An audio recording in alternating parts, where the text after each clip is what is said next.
कैसे हो आप सब। एक बार फिर से आप सभी का स्वागत है बिहार सरकार के मेरा दूरदर्शन मेरा विद्यालय कार्यक्रम में।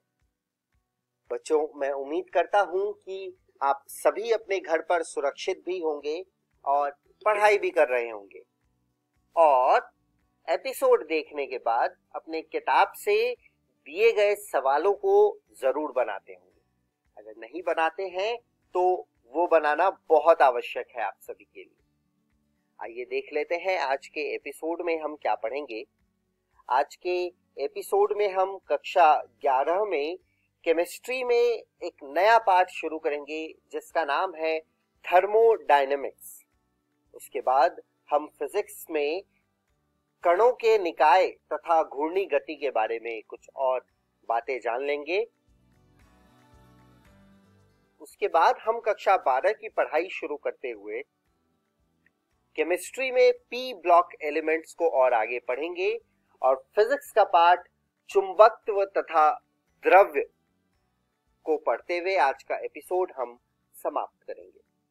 तो कॉपी और कलम लेके हो जाइए तैयार बच्चों। हम शुरू करते हैं आज का एपिसोड। हेलो दोस्तों, आज हम सब ऊष्मागतिकी यानी थर्मोडायनेमिक्स का भाग 1 पढ़ने वाले हैं। इस वीडियो में हम सब पढ़ेंगे ऊष्मागति अवस्था। आइए शुरू करते हैं। ऊष्मागतिकी आखिर है क्या?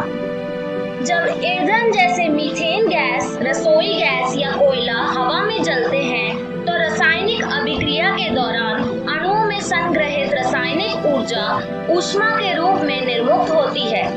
जब एक इंजन में ईंधन जलता है तब रासायनिक ऊर्जा यांत्रिक कार्य करने में प्रयुक्त हो सकती है या गैल्वेनिक सेल विद्युत ऊर्जा प्रदान करती है।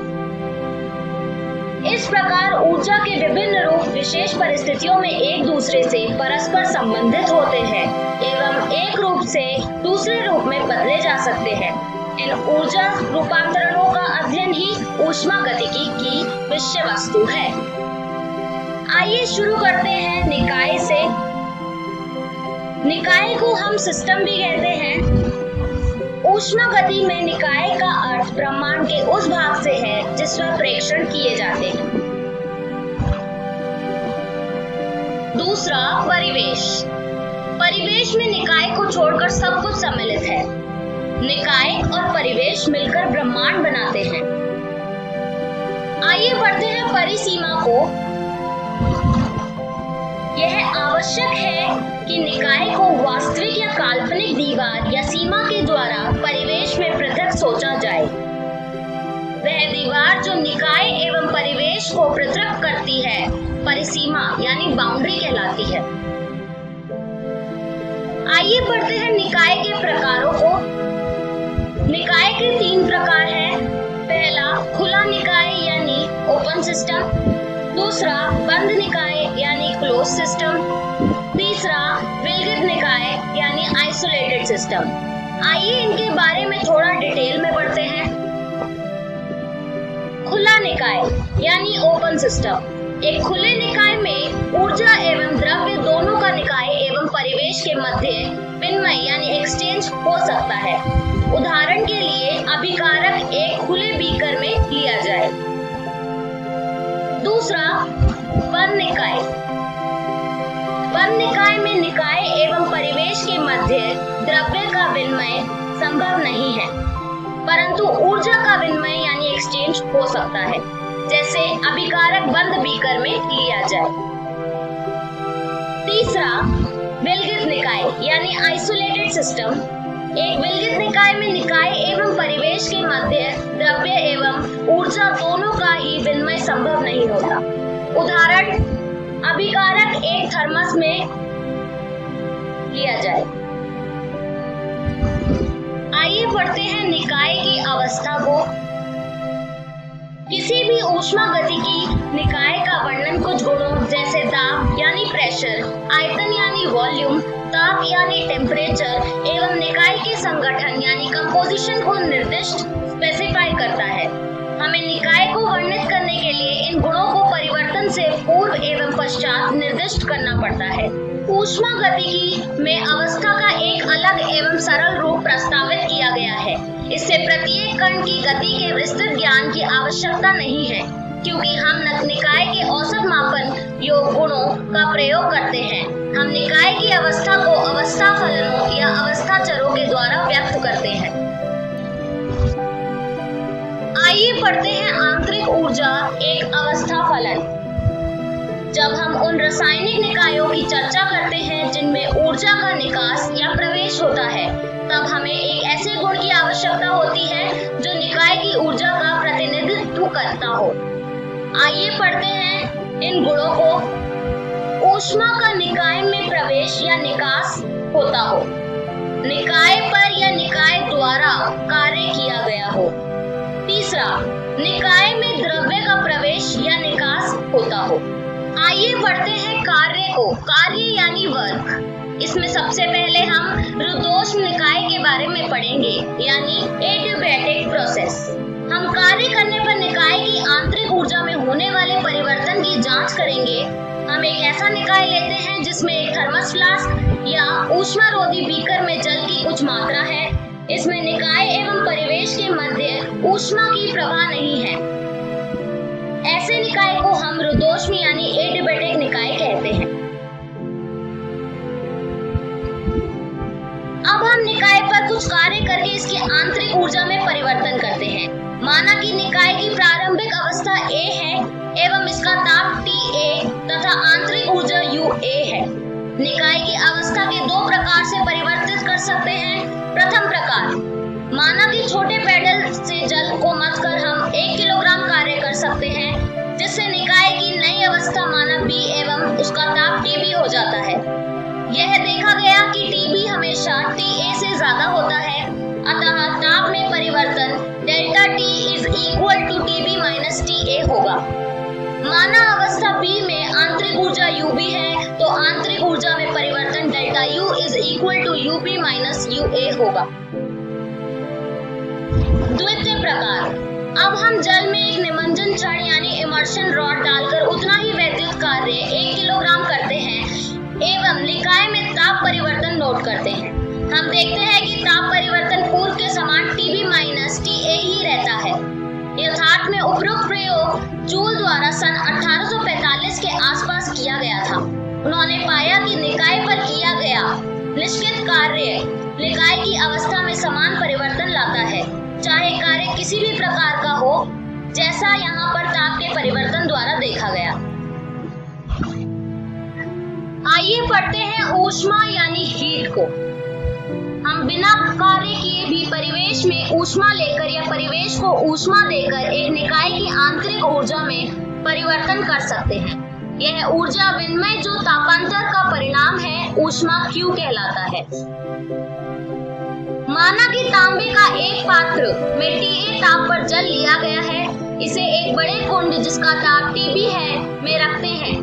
निकाय द्वारा अवशोषित ऊष्मा Q का ताप परिवर्तन TB माइनस TA द्वारा मापा जा सकता है।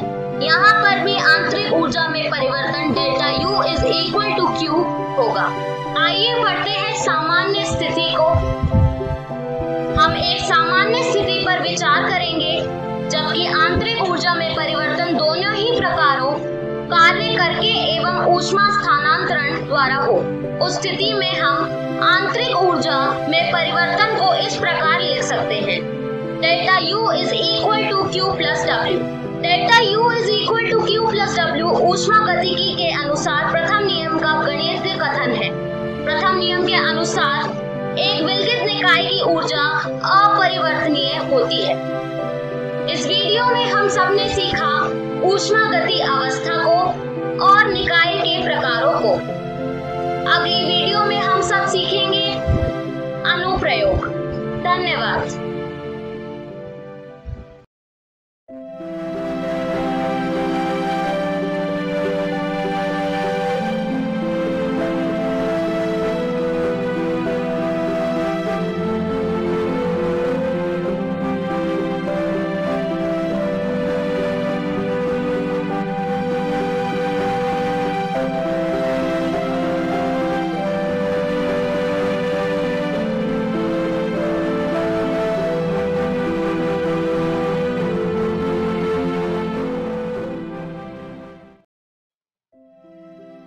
नमस्कार दोस्तों, इस वीडियो में आपका स्वागत है।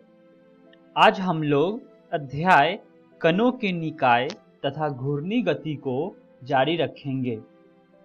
आइए जानते हैं कि आज के वीडियो में हम लोग क्या क्या पढ़ेंगे।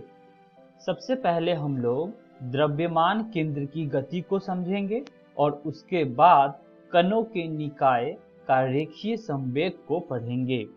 तो आइए शुरू करते हैं आज के पहले विषय के साथ, द्रव्यमान केंद्र की गति को जानते हैं। दोस्तों, द्रव्यमान केंद्र की परिभाषा जानने के बाद हम कणों के निकाय का भौतिक महत्व को समझेंगे। इसीलिए समीकरण को फिर से इस प्रकार लिख सकते हैं, mr बराबर सिग्मा mi/ri बराबर m1r1 प्लस m2r2 mn/rn तक। दोस्तों, अब ऊपर के समीकरण के दोनों पक्षों को समय के सापेक्ष अवकलित करने पर हमें एक नया समीकरण मिलेगा, m dr/dt बराबर m1 dr1/dt plus m2 dr2/dt plus mn dRn/dt, या mv बराबर m1 v1 plus m2 v2 plus mn vn तक, जहाँ v1 बराबर dr1/dt ये पहले कणों का वेग को दर्शाता है, वहीं v2 बराबर dr2/dt दूसरे कणों का वेग को बताता है, और v बराबर dr/dt द्रव्यमान केंद्र का वेग को बताता है। अब समीकरण को समय के सापेक्ष अवकलित करने पर हमें नया समीकरण मिलेगा कुछ ऐसा, m dv/dt बराबर m1 dv1/dt plus m2 dv2/dt plus mn dvn/dt, या ma बराबर m1a1 plus m2a2 plus mnan, जहाँ a1 बराबर dv1/dt पहले कण का त्वरण को बताता है, वहीं a2 बराबर dv2/dt दूसरे कण का त्वरण को बताता है, और a बराबर dv/dt द्रव्यमान केंद्र का त्वरण को बताता है। दोस्तों, न्यूटन के द्वितीय नियमानुसार पहले कण पर लगने वाला बल है F1 बराबर m1a1 और दूसरे कण पर लगने वाला बल है F2 बराबर m2a2। तब हम समीकरण को इस प्रकार भी लिख सकते हैं, ma बराबर F1 plus F2 plus fn तक। दोस्तों, न्यूटन के तृतीय नियम से जानते हैं कि ये आंतरिक बल सदैव बराबर परिमाप के और विपरीत दिशा में काम करने वाले जोड़ों के रूप में पाए जाते हैं। इसीलिए समीकरण में बलों को जोड़ने में इनका योग शून्य हो जाता है। तो समीकरण को इस प्रकार भी लिख सकते हैं, ma बराबर f(ext), जहां f(ext) निकाय के कणों पर प्रभावी सभी बाह्य बलों का सदिश योग को बताता है। दोस्तों, ma बराबर f(ext) समीकरण बताती है कि कणों के किसी निकाय का द्रव्यमान केंद्र इस प्रकार गति करता है कि जैसे निकाय का संपूर्ण द्रव्यमान उसमें संकेंद्रित हो और सभी बाह्य बल उसी पर आरोपित हो। आइए दोस्तों, द्रव्यमान केंद्र के कुछ गुण को समझते हैं। यदि कोई निकाय किसी बाहरी बल का अनुभव नहीं करता है तो निकाय का द्रव्यमान केंद्र विराम अवस्था में रहेगा, या यदि वह पहले से ही चल रहा है तो निरंतर वेग से आगे बढ़ेगा। दूसरा गुण है कि यदि कोई बाहरी बल है तो F बराबर ma के अनुसार द्रव्यमान केंद्र त्वरित हो जाता है। और तीसरा गुण है, खास तौर पर न्यूटन के नियमों का पालन करते हुए एक निकाय का द्रव्यमान केंद्र को एक बिंदु द्रव्यमान के रूप में भी माना जा सकता है। आइए दोस्तों, द्रव्यमान केंद्र को चित्र के माध्यम से समझते हैं। जैसा कि चित्र में हम देख रहे हैं कि एक बल्ला को हवा में फेंका जाता है, तो दोस्तों क्या होता है कि बल्ला के विभिन्न भाग काफी जटिल पथों का अनुसरण करते हैं, लेकिन द्रव्यमान केंद्र एक परवलयाकार पथ पर चलता हुआ पाया जाएगा। दोस्तों, परवलयाकार पथ में विस्फोट को समझते हैं। दोस्तों, किसी प्रक्षेप के खंडों का द्रव्यमान केंद्र विस्फोट के बाद भी उसी परवलयाकार पथ पर चलता हुआ पाया जाएगा जिस पर यह विस्फोट न होने पर भी चलता। दोस्तों, जैसा कि हम लोग जानते हैं कि रेखीय संवेग की परिभाषा करने वाला व्यंजक है P बराबर mv। अब न्यूटन के द्वितीय नियमानुसार F बराबर dp बटे dt, जहां F कणों पर आरोपित बल को दर्शाता है। आइए दोस्तों, n कणों के निकाय के लिए संवेग को समझते हैं। माना कि n कण का द्रव्यमान है m1 m2 mn तक और n कणों का वेग है v1 v2 vn तक।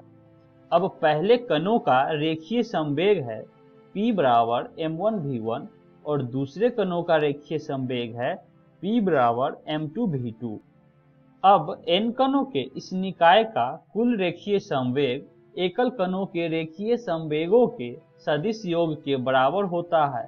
तो हम समीकरण को कुछ इस प्रकार भी लिख सकते हैं, p बराबर p1 plus p2 plus pn तक, या m1 v1 plus m2 v2 plus mn vn।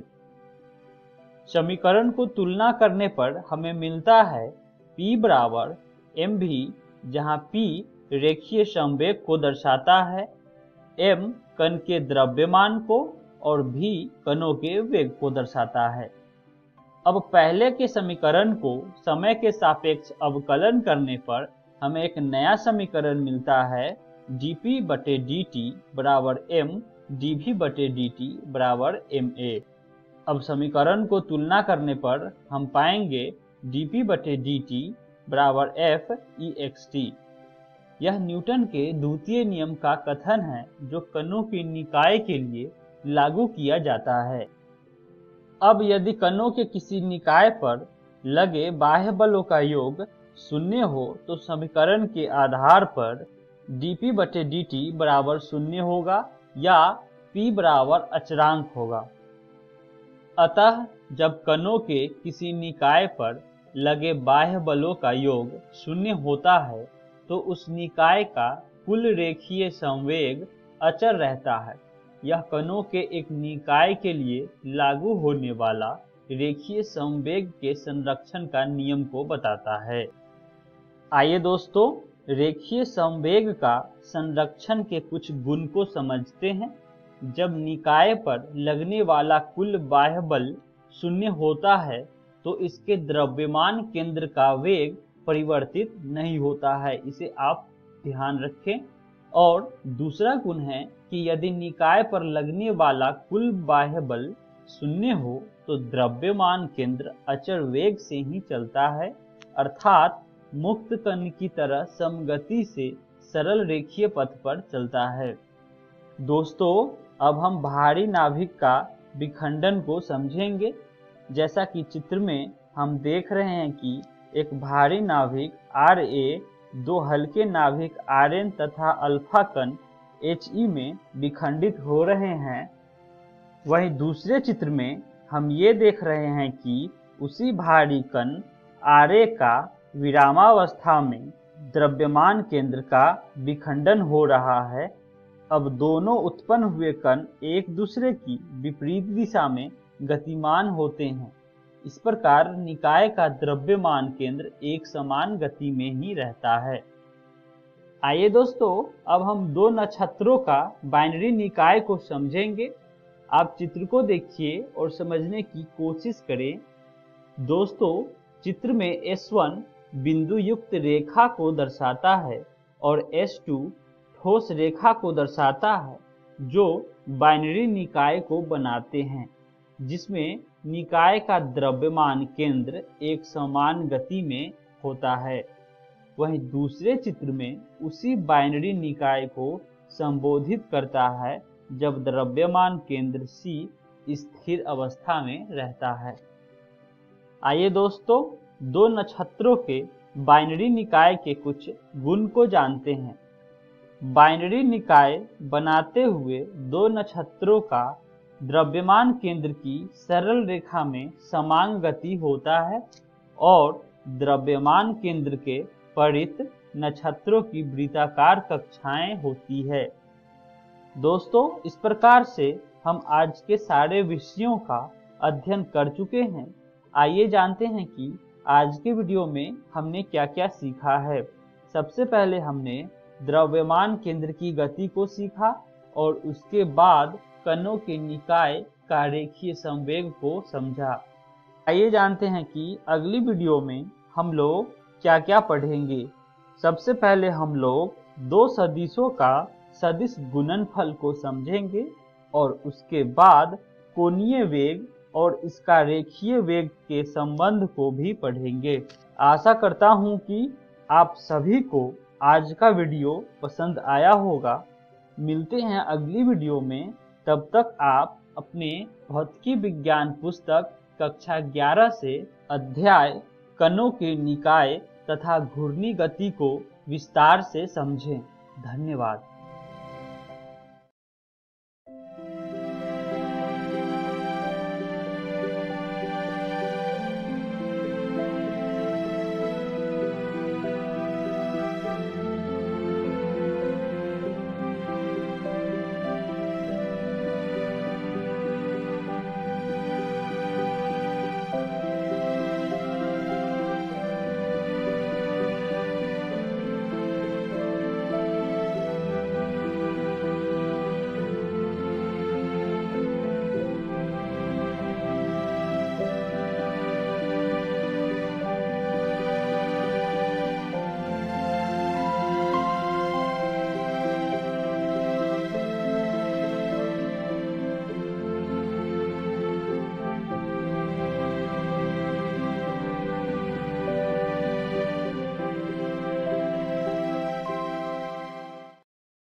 नमस्कार दोस्तों, आज हम पी ब्लॉक के तत्व का चौथा भाग शुरू करने जा रहे हैं।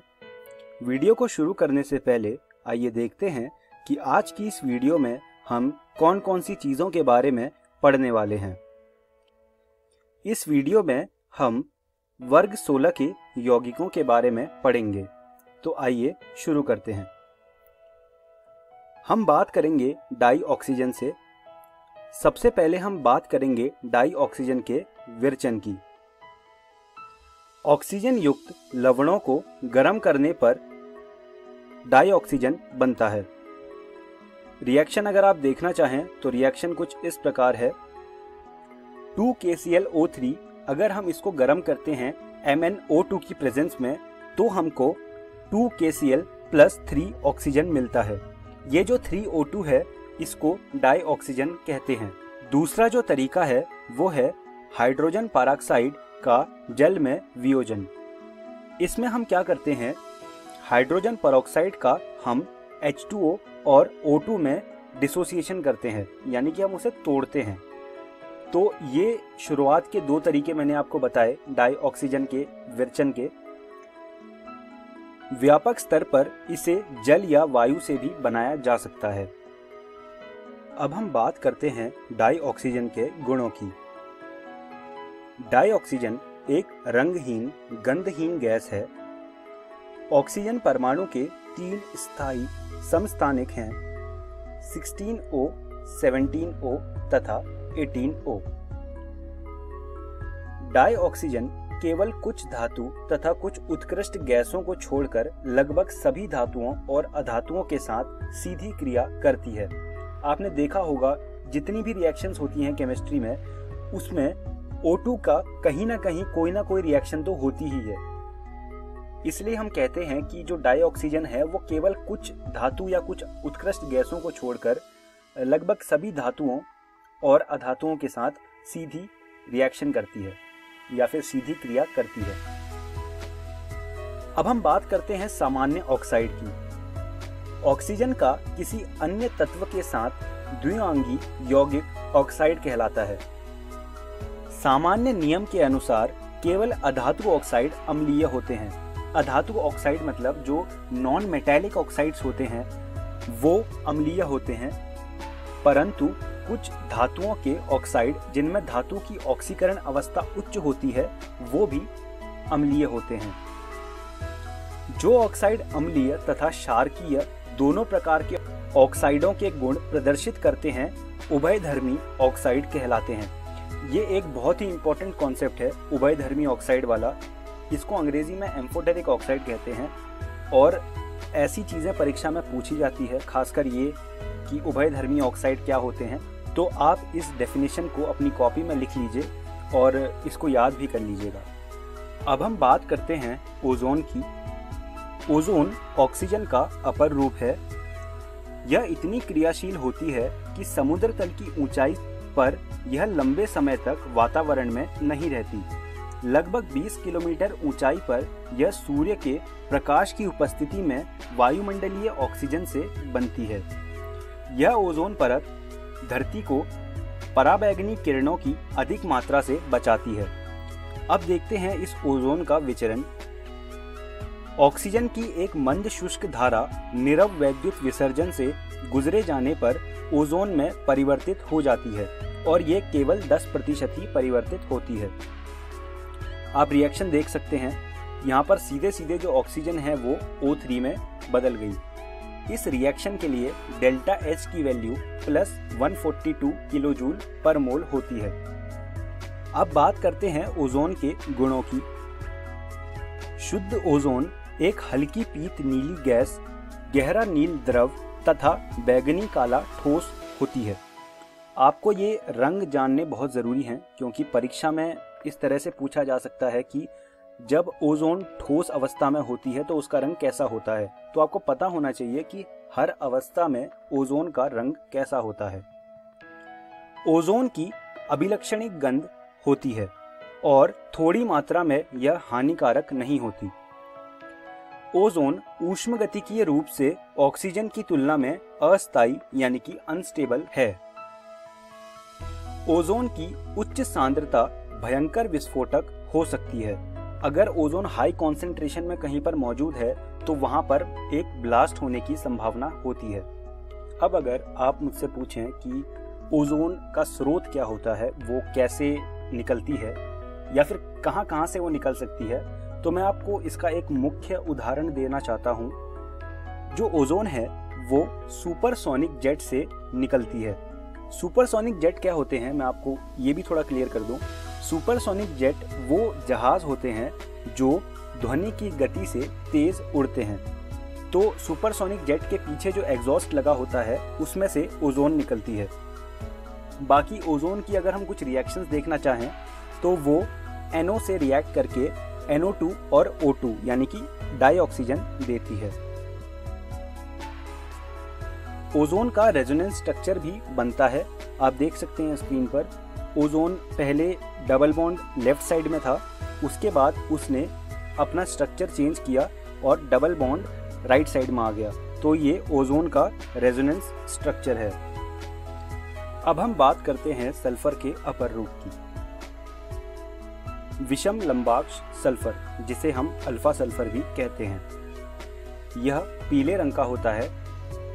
विषम लंबाक्ष सल्फर के क्रिस्टल गंधक शलाका के CS2 में विलयन को वाष्पीकृत करके बनाए जाते हैं। तो ये होता है विषम लंबाक्ष सल्फर या फिर अल्फा सल्फर।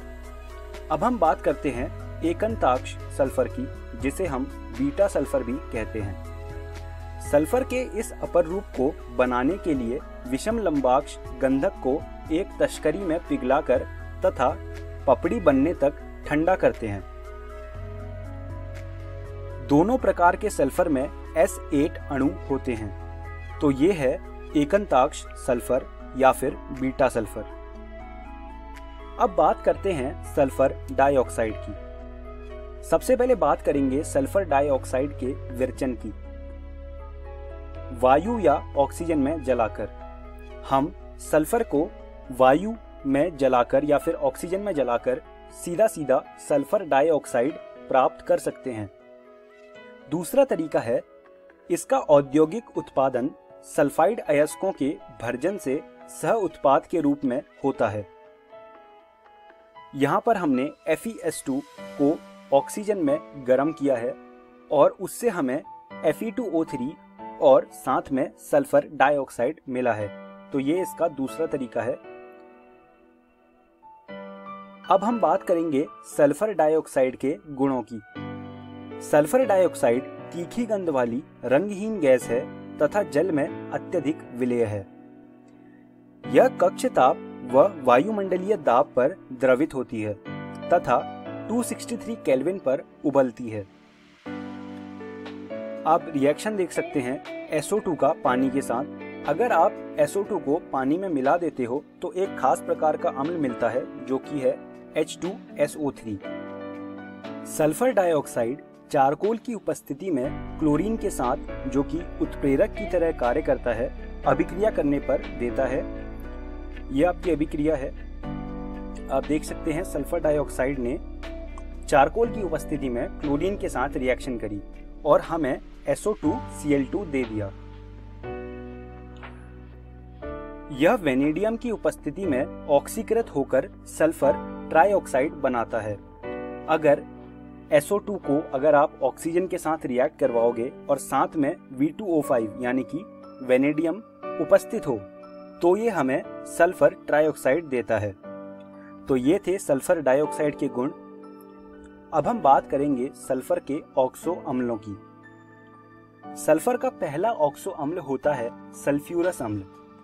इसका फॉर्मूला H2SO3 है और डायग्राम आपके सामने है। आप डायग्राम, फॉर्मूला और उसका नाम साथ साथ लिखते जाइए और इनको आपको बाद में याद भी करना है क्योंकि ये परीक्षा में पूछे जाते हैं। दूसरा जो ऑक्सो अम्ल है वो है सल्फ्यूरिक अम्ल जो H2SO4 होता है। ये तो काफ़ी पॉपुलर है तो ये आपको पता होना चाहिए। उसके बाद आता है पर ऑक्सो डाइसल्फ्यूरिक अम्ल जिसका फॉर्मूला होता है H2S2O8। उसके बाद आता है पायरोसल्फ्यूरिक अम्ल जिसे हम ओलियम कहते हैं। ये भी एक बहुत पॉपुलर एसिड है। अगर आप ओलियम में पानी मिला देंगे तो आपको सल्फ्यूरिक अम्ल मिल जाता है। तो आप इसका डायग्राम और फॉर्मूला और नाम तीनों चीज़ें अपनी कॉपी में लिख लीजिए। अब हम बात करते हैं सल्फ्यूरिक अम्ल की। सबसे पहले बात करेंगे उसके उत्पादन की। सल्फ्यूरिक अम्ल का उत्पादन संस्पर्श प्रक्रम द्वारा 3 चरणों में संपन्न होता है। संस्पर्श प्रक्रम को अंग्रेजी में कॉन्टैक्ट प्रोसेस कहते हैं। पहला जो इसका स्टेप होता है या फिर पहला जो इसका चरण होता है उसमें हम सल्फर अथवा सल्फाइड अयस्कों को वायु में जलाकर सल्फर डाइऑक्साइड का उत्पादन करते हैं। फिर हम V2O5 की उपस्थिति में ऑक्सीजन के साथ अभिक्रिया कराकर SO2 का SO3 में परिवर्तन करते हैं। और तीसरा और आखिरी चरण, इसमें हम SO3 को सल्फ्यूरिक अम्ल में अवशोषित करके H2S2O7 प्राप्त करते हैं। ये होता है पूरा कॉन्टैक्ट प्रोसेस का एक स्ट्रक्चर। आप इसको देख लीजिए, अपनी कॉपी में बना लीजिए। हालांकि ये परीक्षा में पूछा नहीं जाता पर आपको पता होना चाहिए कि जो स्ट्रक्चर है वो किस प्रकार दिखता है और वो काम कैसे करता है। अगर आप इसमें देखें तो हमने सबसे पहले एयर जो कि हवा है उसे डाला एक सल्फर बर्नर में। सल्फर बर्नर में सल्फर पहले से मौजूद होगा। हवा को हम सल्फर के साथ जलाएंगे, उससे हमें इम्प्योर SO2 और साथ में कुछ O2 मिलेगा। फिर हम इसको डस्ट प्रेसिपिटेटर से पास कराएंगे। ये सारी धूल मिट्टी को अलग कर देगा। उसके बाद हम इसे एक वॉशिंग एंड कूलिंग टावर, मतलब इसमें हम बेसिकली धोएंगे इस चीज़ को, SO2 और O2 को।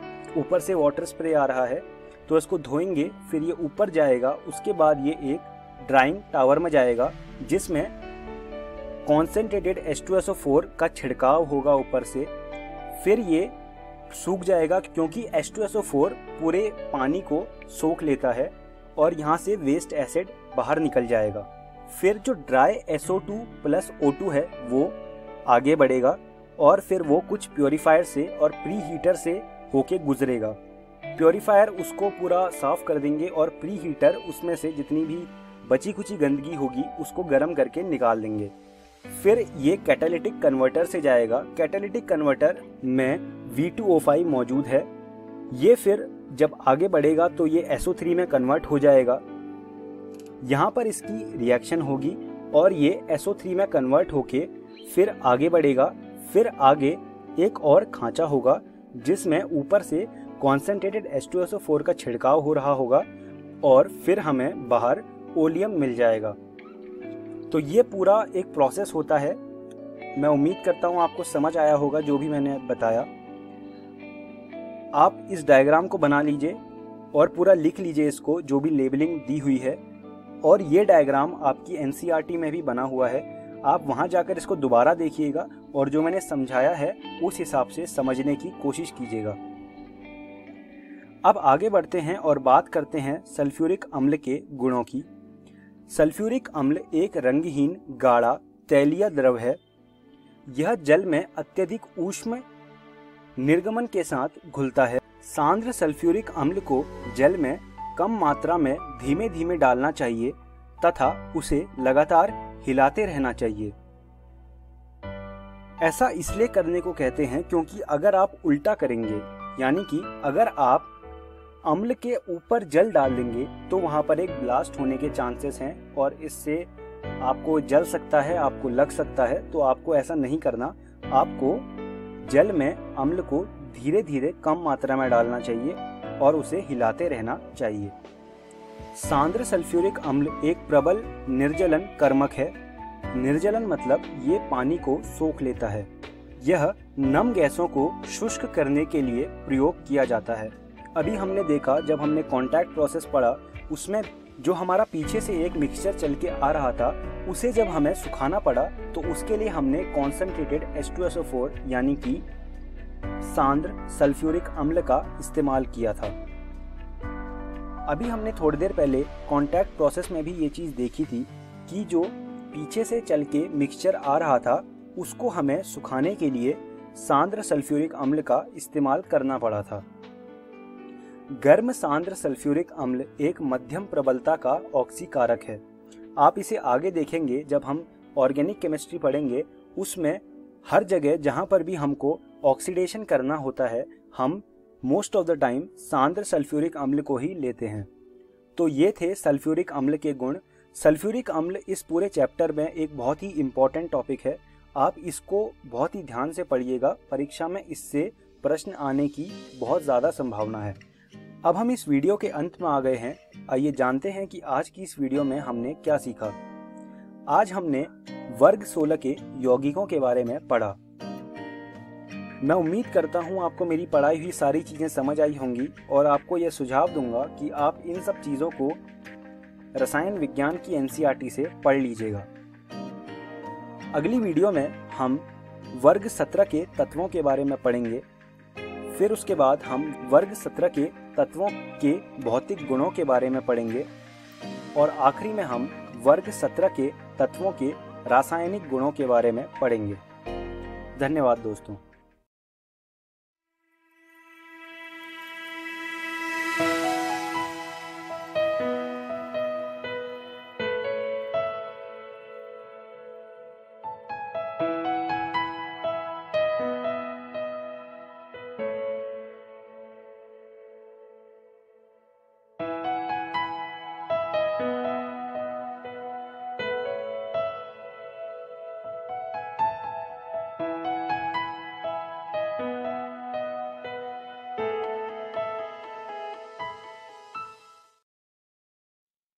हेलो दोस्तों, आज की इस कक्षा में आप सभी का स्वागत है।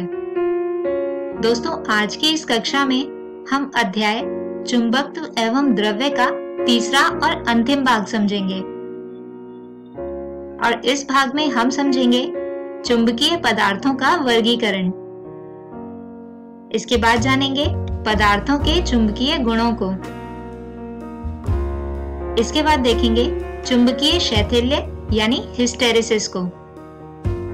और अंत में स्थायी चुंबक को। तो आइए शुरू करते हैं इस अध्याय का तीसरा और अंतिम भाग, पहले विषय चुंबकीय पदार्थों के वर्गीकरण से। दोस्तों, चुंबकीय पदार्थों को उनके गुणों के आधार पर 3 भागों में वर्गीकृत किया जाता है, जिसमें पहला प्रकार है प्रतिचुंबकीय यानी डायामैग्नेटिक। दूसरा प्रकार कहलाता है अनुचुंबकीय यानी पैरामैग्नेटिक। और तीसरा और अंतिम भाग कहलाता है लौह चुंबकीय यानी फेरोमैग्नेटिक। आइए अब इन तीनों प्रकार के चुंबकीय पदार्थों से जुड़े गुणों को जानते हैं। सबसे पहले प्रतिचुंबकीय यानी डायामैग्नेटिक मटेरियल। दोस्तों, ऐसे पदार्थ अपने अंदर बाह्य चुंबकीय क्षेत्र का विरोध करता है। किसी बाह्य चुंबकीय क्षेत्र में जब किसी प्रतिचुंबकीय पदार्थ को रखा जाता है तो यह पदार्थ चुंबकीय क्षेत्र रेखाओं को विकर्षित कर अपने से दूर भेज देता है। और दोस्तों, ऐसा इसलिए होता है क्योंकि प्रतिचुंबकीय पदार्थ वे पदार्थ होते हैं जिनके परमाणु में परिणामी चुंबकीय आघूर्ण शून्य होता है। जब कोई बाह्य चुंबकीय क्षेत्र आरोपित किया जाता है तो पदार्थ में परिणामी चुंबकीय आघूर्ण आरोपित क्षेत्र के विपरीत दिशा में विकसित होता है और इस कारण यह प्रतिकर्षित होता है। इसके अतिरिक्त प्रतिचुंबकीय पदार्थ की चुंबकीय संवेदनशीलता यानी मैग्नेटिक ससेप्टिबिलिटी, जिसे काई m से दर्शाया जाता है, यह एक छोटी तथा ऋणात्मक राशि होती है। इसके अलावा प्रतिचुंबकीय पदार्थ की तुलनात्मक भेद्यता यानी रिलेटिव परमिएबिलिटी, जिसे म्यू r से दर्शाया जाता है, इसका मान 1 से कुछ कम होता है। ऐसे पदार्थ क्यूरी नियम का पालन नहीं करते। दोस्तों, ऐसे ही पदार्थों के कुछ उदाहरण हैं बिस्मिथ, तांबा, सीसा तथा सिलिकॉन। आइए अब दूसरे प्रकार के पदार्थ यानी अचुंबकीय पदार्थ अर्थात पैरामैग्नेटिक के गुणों को जानते हैं। दोस्तों, ये पदार्थ भी प्रतिचुंबकीय पदार्थों की ही भांति जब किसी बाह्य क्षेत्र में रखे जाते हैं तो ये पदार्थ चुंबकीय क्षेत्र रेखाओं को अपनी ओर आकर्षित कर लेते हैं। इस पदार्थ के परमाणुओं में चुंबकीय आघूर्ण यादृच्छिक यानी रैंडमली फैला रहता है, किंतु जैसे ही इन्हें बाह्य क्षेत्र में रखा जाता है, ये सभी चुंबकीय आघूर्ण आरोपित क्षेत्र की दिशा में विकसित हो जाते हैं, जिसके कारण पदार्थ के अंदर चुंबकीय क्षेत्र बढ़ जाता है। इसके अतिरिक्त अनुचुंबकीय पदार्थ की चुंबकीय संवेदनशीलता यानी मैग्नेटिक ससेप्टिबिलिटी एक छोटी तथा धनात्मक राशि होती है। इसके अतिरिक्त अनुचुंबकीय पदार्थ की तुलनात्मक भेद्यता यानी रिलेटिव परमिएबिलिटी का मान 1 से अधिक होता है। और दोस्तों, ये पदार्थ क्यूरी नियम का पालन करते हैं। ऐसे ही पदार्थों के कुछ उदाहरण हैं एल्यूमिनियम, सोडियम तथा कैल्शियम। आइए अब जानते हैं तीसरे पदार्थ यानी लौह चुंबकीय या फेरोमैग्नेटिक पदार्थ। दोस्तों, बाह्य चुंबकीय क्षेत्र में रखे जाने पर यह पदार्थ शक्तिशाली चुंबक बन जाते हैं। किसी लौह चुंबकीय पदार्थ के एकल परमाणुओं का भी अनुचुंबकीय पदार्थों की तरह ही चुंबकीय द्विध्रुव आघूर्ण होता है, परंतु वे एक दूसरे के साथ इस प्रकार अन्योन्य क्रिया करते हैं कि एक स्थूल आयतन में, जिसे डोमेन कहते हैं, सब एक साथ एक दिशा में संरेखित हो जाते हैं। और दोस्तों, इसी कारण प्रत्येक डोमेन का अपना परिणामी चुंबकन होता है। किंतु जैसे ही इन्हें बाह्य क्षेत्र में रखा जाता है, इन सभी डोमेन में उपस्थित चुंबकीय आघूर्ण आरोपित क्षेत्र की दिशा में विकसित हो जाता है, जिसके कारण पदार्थ के अंदर चुंबकीय क्षेत्र और शक्तिशाली हो जाता है। दोस्तों, इसके अतिरिक्त लौह चुंबकीय पदार्थ की चुंबकीय संवेदनशीलता एक विशाल तथा धनात्मक राशि होती है और इसकी तुलनात्मक भेद्यता का मान 1 से अत्यधिक होता है। ऐसे पदार्थ क्यूरी नियम का पालन नहीं करते। ऐसे ही पदार्थों के कुछ उदाहरण हैं लोहा, कोबाल्ट, निकल तथा गैडोलीनियम। आइए दोस्तों, अब बात करते हैं आज के हमारे अगले विषय यानी चुंबकीय शैथिल्य अर्थात हिस्टेरिसिस की। दोस्तों, लौह चुंबकीय पदार्थों में B यानी चुंबकीय क्षेत्र और H यानी चुंबकीय क्षेत्र की तीव्रता का संबंध बहुत जटिल होता है। आइए इसे समझते हैं। सबसे पहले मान लेते हैं कि ये पदार्थ शुरू में एकदम विचुंबकित यानी इसके अंदर कोई चुंबकीय क्षेत्र उपस्थित नहीं है। अब हम इसको परिनालिका में रखते हैं और परिनालिका में धारा का मान बढ़ाते हैं। पदार्थ में चुंबकीय क्षेत्र B का मान बढ़ता है और अंत में संतृप्त यानी सैचुरेट हो जाता है, जैसा कि वक्र OA में चित्रित किया गया है। इससे आगे चुंबकीय तीव्रता को बढ़ाने का कोई उपयोग नहीं है।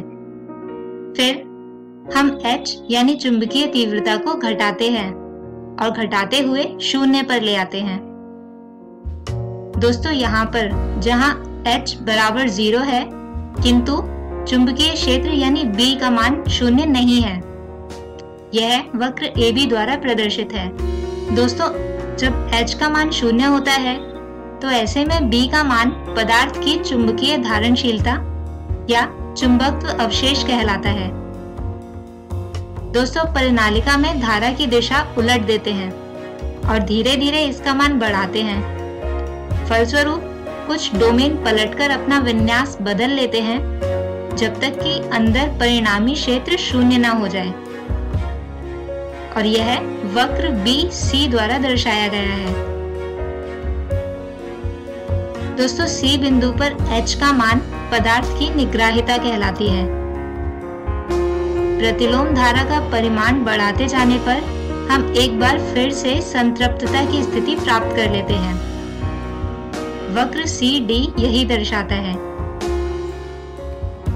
अब एक बार फिर हम धारा को कम करते हैं और इसे फिर से उलट दिया जाता है, जैसा कि वक्र EA में दिखाया गया है। यह चक्र दोहराया जाता रहता है। जब H को कम किया जाता है तो वक्र OA पुनः अनुरेखित नहीं होता। और दोस्तों, यह परिघटना चुंबकीय शैथिल्य यानी हिस्टेरिसिस कहलाती है। आइए अब बात करते हैं स्थायी चुंबक की। दोस्तों, ऐसे पदार्थ कमरे के ताप पर अपने लौह चुंबकीय गुण दीर्घ काल के लिए बनाए रख सकते हैं। स्थायी चुंबक विभिन्न तरीकों से बनाए जा सकते हैं, जैसे लोहे की एक छड़ को उत्तर दक्षिण दिशा में रखकर बार बार इस पर हथौड़े से प्रहार करते हैं तो वह एक चुंबक बन जाती है। इसके अतिरिक्त स्थायी चुंबक बनाने का एक प्रभावी तरीका यह है कि किसी परिनालिका के अंदर एक लौह चुंबकीय पदार्थ की छड़ रखी जाए और उस परिनालिका में नियत दिष्ट धारा प्रवाहित की जाए। परिनालिका का चुंबकीय क्षेत्र छड़ को चुंबकित कर देता है, जैसा कि यहाँ इस चित्र में भी दिखाया गया है। दोस्तों, चुंबकीय शैथिल्य वक्र हमें स्थायी चुंबकों के उचित पदार्थ चुनने में सहायता करते हैं। शक्तिशाली चुंबक बनाने के लिए पदार्थ की उच्च चुंबकीय धारणशीलता और उच्च निग्राहिता होनी चाहिए, ताकि इधर उधर के चुंबकीय क्षेत्रों या तापीय उतार चढ़ावों या क्षुद्र यांत्रिक हानियों के कारण इसका चुंबकत्व आसानी से खत्म न हो जाए। इसके अलावा पदार्थ की उच्च चुंबकशीलता होनी चाहिए। अब मान लीजिए कि हमारे पास एक स्टील की छड़ और एक नर्म लोहे की छड़ है। अब दोनों में से बेहतर चुंबकीय पदार्थ चुनने के लिए हमें दोनों के चुंबकीय शैथिल्य वक्र की तुलना करनी होगी। तो जैसा कि आप यहाँ देख सकते हैं कि स्टील ऐसा ही एक पदार्थ है। इसकी धारणशीलता नर्म लोहे से कुछ कम है, पर नर्म लोहे की निग्राहिता इतनी कम है कि सब गुणों को सोचें तो स्थायी चुंबक बनाने के लिए स्टील लोहे से बेहतर है। तो दोस्तों, इसी विषय के साथ हम खत्म करते हैं हमारा आज का ये वीडियो, और इसी के साथ समाप्त होता है ये अध्याय भी। हम उम्मीद करते हैं कि आपको आज का ये वीडियो समझ आया होगा। अगले वीडियो में हम शुरू करेंगे एक नया अध्याय, वैद्युत चुंबकीय प्रेरण। तब तक के लिए गुड बाय।